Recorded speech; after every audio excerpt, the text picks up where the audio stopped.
As a resident of the United States, if you work, you should file income tax returns unless you qualify for an exception.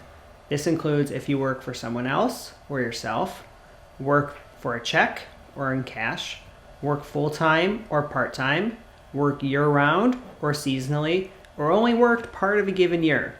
Please keep in mind that filing your taxes is different than having payroll taxes automatically deducted from your paycheck. You need to do an affirmative act to file your income tax return, and you have to do it every year.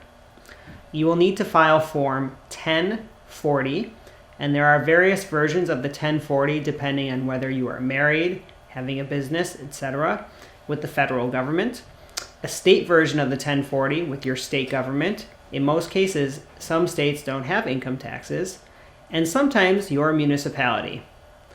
Usually, these returns are due April 15th of every year for the preceding year, but that may vary if April 15th falls on a weekend. There are some exceptions to being required to file income taxes. For example, if you earn under a certain income amount for your household size, you may not be required to file. You will want to check with the IRS, an accountant, or a certified tax preparer before not filing a tax return. Even if you don't earn very much money and would not be required to file a tax return, there can be benefits to filing that tax return.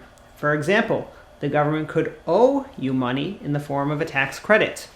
You can only get that money back by filing your return. It is important to have filed tax returns in order to demonstrate good moral character for the purposes of qualifying for naturalization.